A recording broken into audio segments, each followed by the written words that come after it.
Chers téléspectateurs, bonsoir et bienvenue dans cette édition du journal d'information de la télévision Tchad Info. Les titres pour l'actualité d'aujourd'hui. L'Agence pour le développement économique et social, ADES, forme les gestionnaires de l'organisation sur le logiciel Kickbooks. Détails à suivre dans ce journal. Le ministre de l'Environnement, de la Pêche et du Développement durable fait une descente sur le poste forestier de la Madi. Détails à suivre aussi dans ce journal.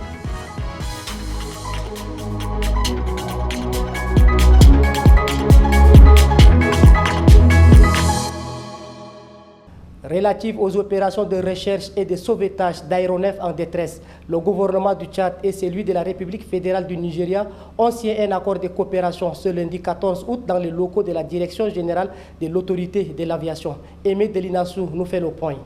La délégation nigérienne de la Direction générale de l'autorité de l'aviation civile, conduite par son directeur général Moussa Chou Ebou Nou, a été accueillie par son homologue le DG de l'ADAC du Tchad, Mohamed Awar Neissa. Sans détour, les représentants de deux entités se sont dirigés vers les locaux de l'ADAC afin de passer à l'accord que le mobile de l'air déplacement à N'Djamena, la capitale tchadienne. Ceci étant très important pour notre pays, pour nos deux pays, pour la République fédérale du Nigeria et pour le Tchad. Je crois que ces accords doivent être respectés de tous les deux côtés, du côté du Tchad et du côté du Nigeria.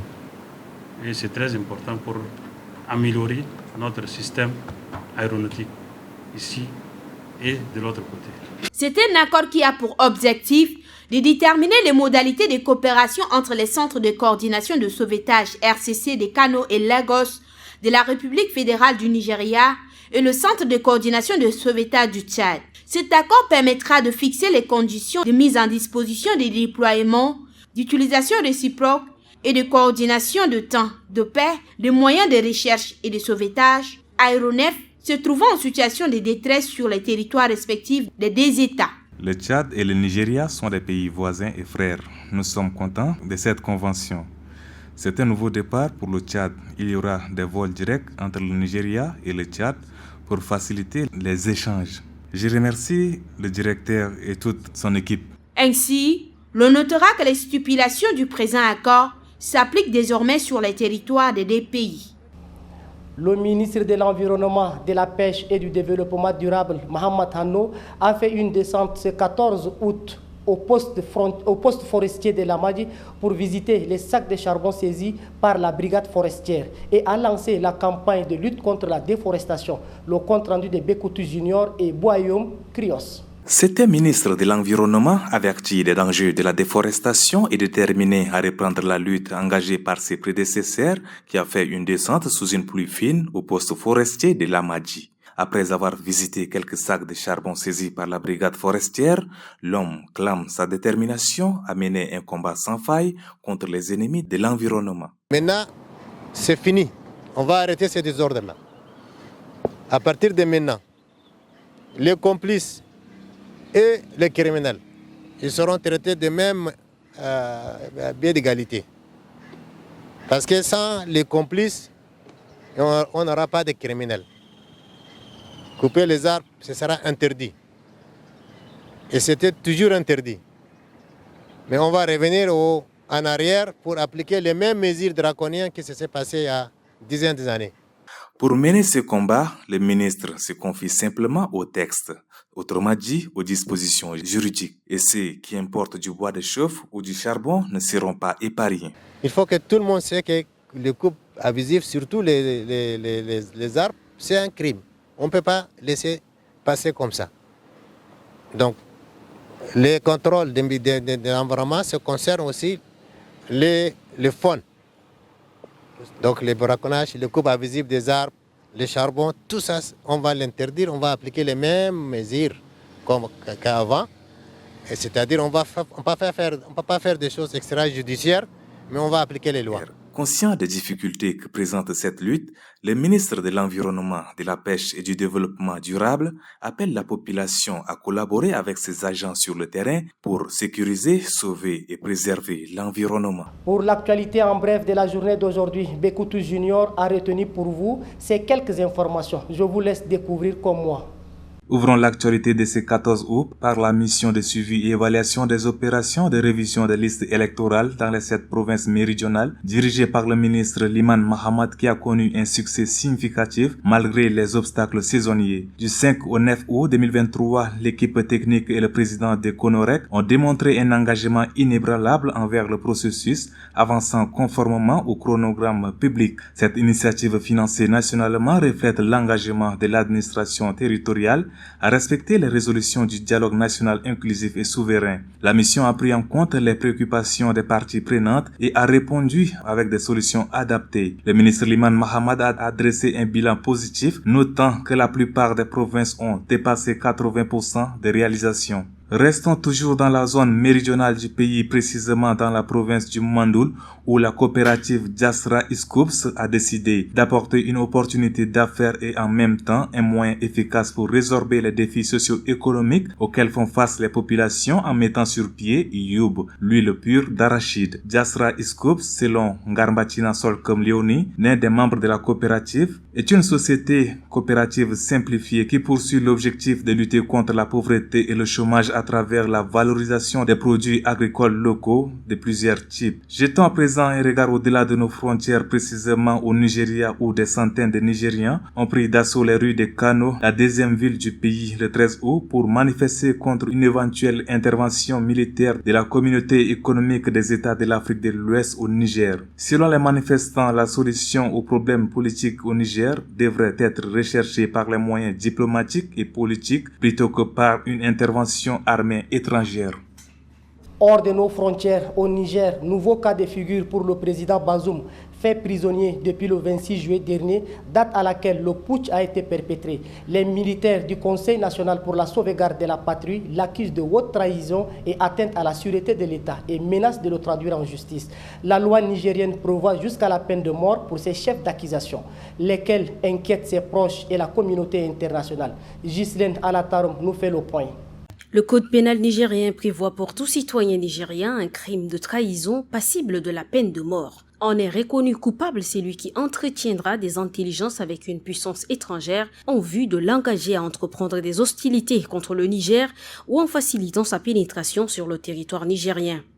Les auteurs du coup d'État au Niger ont annoncé le 13 août 2023 leur intention de poursuivre le président Bazoum pour haute trahison et atteinte à la sûreté du pays, alors que plane toujours une menace d'intervention militaire de la communauté économique des États de l'Afrique de l'Ouest CEDEAO pour y rétablir l'ordre constitutionnel. Dans un communiqué lu par le colonel-major Abdraman, le Conseil national pour la sauvegarde de la patrie, CNSP au pouvoir depuis le 26 juillet, dit avoir les preuves d'échanges que Mohamed Bazoum aurait eus avec des nationaux, des chefs d'État étrangers ou encore des responsables d'organisations internationales. Le président déchu Mohamed Bazoum a vécu 48 heures très contrastées. Samedi 12 août en fin de matinée, le chef d'État séquestré dans le sous-sol de la résidence présidentielle à Niamey a été autorisé à consulter son médecin. Mais le dimanche 13 août, le porte-parole de la junte a annoncé dans un communiqué lu à la télévision nationale d'État vouloir le poursuivre. Bazoum entre a priori dans un autre cas de figure. En tant que président renversé mais non démissionnaire, c'est le crime de haute trahison prévu par la Constitution qui est censé s'appliquer à lui. Selon la loi suprême, en cas de condamnation, il pourrait être déchu de ses fonctions. Plus de 15 jours après le putsch, le président Mohamed Bazoum refuse toujours de signer une lettre de démission. L'ONG internationale ADES, Agence de développement économique et social, forme 9 de ses travailleurs sur le renforcement des capacités sur le logiciel Kickbooks. C'est un atelier de formation au bénéfice des gestionnaires de l'organisation. L'atelier se tiendra du 14 au 18 août à l'École nationale d'administration. Ghislaine Alataroum était à la cérémonie d'ouverture. Connaître de façon approfondie le logiciel de gestion comptable QuickBooks selon les recommandations récurrentes des auditeurs, c'est le besoin actuel du personnel financier de l'ADES, Agence de développement économique et social. Cet atelier de 5 jours devra contribuer au renforcement de l'outil de gestion des ressources humaines et comptables. L'ADES, comme vous le savez, travaille avec beaucoup de partenaires.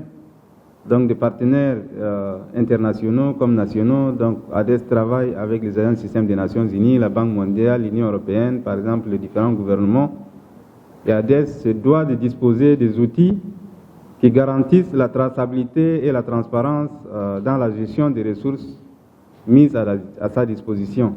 Nous mettons un accent sur la bonne gestion vraiment des ressources. Qui dit ressources, la dimension comptable, la dimension personnelle et également la dimension matérielle. Les connaissances du personnel d'ADES en termes de modules se feront sur la base de partage de connaissances théoriques et pratiques. Ce sera au total 5 modules qui seront développés tout au long de cet atelier.